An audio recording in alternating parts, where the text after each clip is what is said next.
ኑሐሚን ከናሆም ያልጠበቀችው ንግግር ሰማች። እሱም ደግሞ ዙሪያ ጥምጥም ከሄደ በኋላ እውነቱንና ግልጹን ስነግርሽ አላፈቅርሽም፣ አልወድሽም አላት። ኑሐሚን በጣም ደነገጠች። አምራንም በስተጀርባዋ እያሰለለቻት ነበረ። ለኤደን ብር እየከፈለች ኑሐሚንና ናሆም ፍቅር ጀምረዋል ወይንስ አልጀመሩም የሚለውን ነገር በደንብ አጣርተሽ እንድትነግሪ ብላ ለኤደን ኃላፊነትና ሰጥታታለች። ኤደንም ደግሞ ስራዋን በአግባቡ እንደምትወጣ ሁሉንም ነገር ተስማምታ ተቀብላለች ማለት ነው። የናሆም ንግግር ግን ለኑሐሚን በጣም አስደንጋጭ ነገር ሆኖ ነበረ የገጠማት። ምክንያቱም እንደዚህ አይነት ንግግር አልጠበቀችም ነበር። ናሆም ደግሞ አሁን በአምራን ልቡ ስለተሰበረ ገና ልቡ እንዳልተጠገነ አምራን በጣም ጎርታው እንደሄደች ስለሆነ እያሰበ ያለው ሌላ ሴት ወደ ህይወቱ ማስገባት አልፈለገም። እናም ምናልባት አምራን እንዳለችው እሷማ የቀረበችው እኮ ለገንዘብህና አንተን አፍቅራ ገንዘብህን ለመውሰድ ነው ስትለኝ የነበረው እውነት ነው ማለት ነው እንዴ እያለም ይላታል። ኑሐሚን ግን በጭራሽ አንተንማ እንደዛ አትሰብ፣ እኔ ገንዘብህን ብዬም አንተንም አፍቅሬም አይደለም የመጣሁት። ያው እንደምታውቀው አባቴም ሆነ እኔ አጋጣሚ ሆኖ የምናርፍበት ቤት አልነበረንም። አባትህና አባቴ ጓደኛሞች እንደሆኑ ታውቃለህ። በዛ ምክንያት ነው እንግዲህ ከሆስፒታል ወደ እናንተ ቤት እንድንመጣ የአባትህ ፍቃድ ሆኖ ያመጣን እንጂ እኔ ስላንተ ምንም የማውቀው ነገር አልነበረኝም ትለዋለች ማለት ነው። የናሆም እናትም ለኤደን ይቺ ኑሐሚን የምትባል ልጅ ጓደኛ ወይንም ፍቅረኛ የላትም ወይ ብላ ከጠየቀቻት በኋላም ኤደን እየተቅለበለበች እና እየተንተባተበች አላትም የላትም ትላለች። አንቺ ልጅ ግን ደህና አይደለሽም እንዴ? ለምንድን ነው ዝም ብለሽ እየዘላበርሽ የምታወሪው? ተረጋጊ እስኪ ቀስ በይ ትላታለች። እሷም ደግሞ እኔ እስከማውቀው ድረስ እስካሁን የለም፣ ምንም አይነት ነገር የለም። ግን ለምን ጠየቅሽኝ ይህን ጥያቄ ብላ ስትላ የናሆም እናት አይ ይቺ ኑሐሚን የምትባል ልጅ ከልጄ ከናሆም ጋር አንድ ጋር ላያት አልፈልግም። አባትየው እስካሁን ድረስ እሷን ለልጄ ድራለሁ እያለ እያወራ ይገኛል። እኔ ደግሞ በጭራሽ ለልጄ እንድትሆን አልፈልግም። እናም ይችን ልጅ አሁን ቶሎ ብለን ከናሆም ጋር የሆነ ነገር ሳይጀምሩ መራራቅ አለብን ብዬ አስቤ ነው ትላለች። እናም አሁን የላትም ግን ደግሞ ያላት እንዳላት ወይንም ደግሞ እንዲኖራትም ማድረግ እንችላለን ትላለች ኤደን። እናትየዋ እንዴት አድርገን ነው እንደዛ ማድረግ የምንችለው በምትልበትም ጊዜ ከዚህ በፊት በኑሐሚን ላይ የፈጠረችውን ችግር ትነግራታለች። እኔ የምትጠጣው መጠጥ ላይ መድኃኒት ጨምሬ ከወንድ ጋር እንድታድር አድርጊያት ነበር፣ ግን እንደ እድል ሆኖ ያሰብኩት ነገር አልተሳካም፣ ከሸፈብኝ። እናም አሁንም ቢሆን እንደዛ ማድረግ እንችላለን ስትል የናሆም እናት ደግሞ በተደጋጋሚ ከሹፌሬ ጋር ቆመው ሲያወሩ አይቻቸዋለሁ። እናም ይመስለኛል እሱም ሌላ ሰው የሚያውቅ አይመስለኝም። ስለዚህ ለምን ከእሱ ጋር እንዲግባቡ አናደርጋቸውም በምትልበትም ጊዜ ኤደን እንግዲህ ኤርሚን ስለምታውቀው አረ ከሱ ጋርማ አይሆንም፣ ለምን ሌላ ሰው አንፈልግም ትላለች። ለምንድን ነው ሌላ ሰው የምንፈልገው? እዚሁ አጠገባችን ጎረምሳ እያለ እንዴት ነው ወደ ውጭ ሄደን ሌላ ወንድ የምንፈልገው ለኑሐሚን ትላትና በዚህ ሀሳብ ላይ ትስማማለች። ኤደን ይሄን ያለችበት ምክንያት እንግዲህ ኤርሚን ስለምታውቀው ለራሷም ስለምትፈልገው ይመስለኛል። ሰላም ሰላም፣ ውድና የተከበራችሁ የቻናሌ ቤተሰቦች እንዴት ናችሁ? ላይ ደህና ናችሁ? ሰላም ናችሁ ወይ? አለሁ እኔ ደህና ነኝ አልሐምዱሊላህ። እንደተለመደው ወደ ቻናሌ በአዲስ ቪዲዮ ተከስቻለሁ። ቤተሰብ ቆይታችሁ ከኔ ጋር ይሁን፣ አብራችሁ ቆዩ። ላይክ፣ ሼር፣ ሰብስክራይብ እያደረጋችሁ ላይክ አድርጉት። ላይክ ከልበት ማሮቼ ኑሐሚን የሚለው ድራማ እንደቀጠለ ነው። ተከስቼልሻለሁ። ናሆም እንግዲህ ለኑሐሚን ያልጠበቀችው ንግግር ተናግሯታል።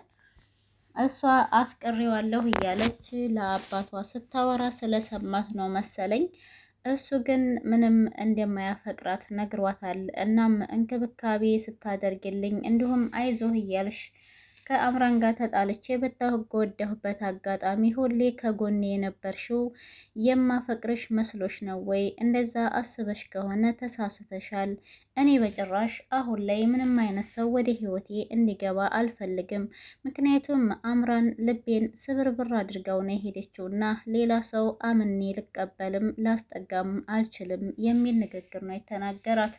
ኑሃሚንም ይህን ስትሰማ ደንገጥ ብትልም ግን ላለማስነቃት ብላ አዎ እውነት ግን ነው፣ አንድ ሰው አንድ ልቡ ከተሰበረ ያ ልቡ እስከሚጠገንለት ድረስ ከባድ ጊዜ ነው የሚሆነው። ሰዎችን ማመንም ያቅተዋል። ሁሉም ሰው ደግሞ አንድ አይነት ሰው መስሎ ነው የሚታየው እያለች ነበር የመለሰችለት።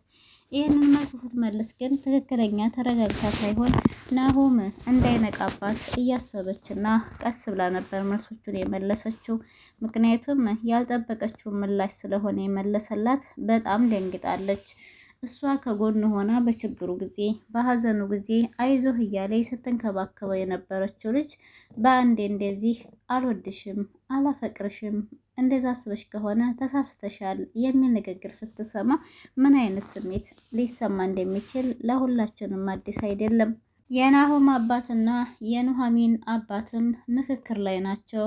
የኑሃሚን አባት እባክህን እንደ ዘመኖቹ እንደ ድሮ ሰዎች አትሆንበት። እሱ ካልፈለገ የኔን ልጅ አንተ ልትድረው ብትፈልግ ራሱ ዋናው ደግሞ የእሱም ፍላጎት ነው የሚያስፈልገው እንጂ ያለ ፍላጎት እኮ መዳር አትችልም ይለዋል።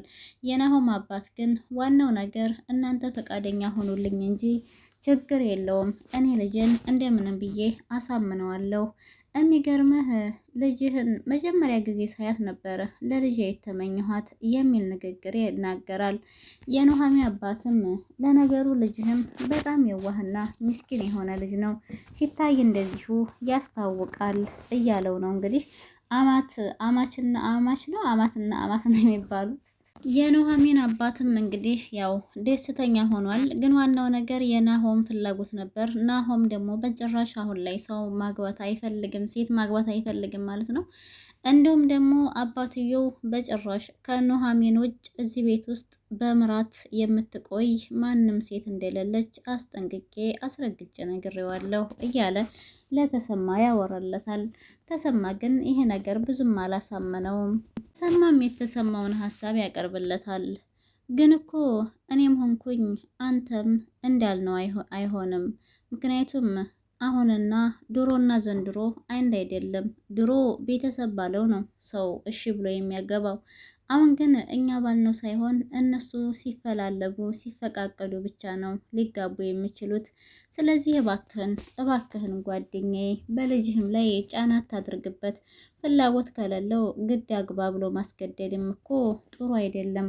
ወደፊትም ቢሆን ህይወታቸው ሊሰምር አይችልም የሚል ንግግር ነው ተሰማ የተናገረው። የናሆም አባት ግን ኧረ ተው ተሰማ እባክህን፣ እኛውንን ሲጀመር ልጆቹን ራሱ ያጠፋ ናቸው። እነሱ እንደፈለጉ እነሱ እንዳረጉ ያርጉ እያልን መረን ሰደር ናቸው። እናም አይሆንም በጭራሽ። ልጅማ እኔ ካልኩት ውጭ ሊሆን አይችልም። እኔ የመረጥኳትንና የፈለግኳትን ሴት ነው ማግባት ያለበት። እናም እንዲሁም ደግሞ ናሆም ላይ አንድ አዲስ ነገር እንዳስተዋለም ለተሰማ ይነግረዋል። ልጄ ላይ አንድ ነገር አስተውያለሁ። በፊት ገና ሲያያት ብዙም ደስተኛ አልነበረም። አሁን ላይ ግን ኑሃሚን ሲያያት ገና በርቆ ይች ልጅ እኮ በጣም ታሳዝናለች የሚል ንግግር እየተናገረ ነው። ስለዚህ እኔ ብቻ ሳልሆን አሁን ላይ እሱም የፈለጋት ይመስለኛል እያለ ነው። ተሰማ ግን ይህ ነገር ምንም ስላልተዋጠለት አይ ጓደኛዬ፣ እና ታዲያ እሱ እንደዚህ አላት ማለት ወደዳት ማለት ነው እንዴ የሚል መልስ ሲመልስለት የናሆም አባት እንዴ ተሰማ አረጀህ እንዴ ምን ሆነሃል? ቆይ የናሆም አባትም በዘመኑ ቋንቋ እኮ አዘነላት።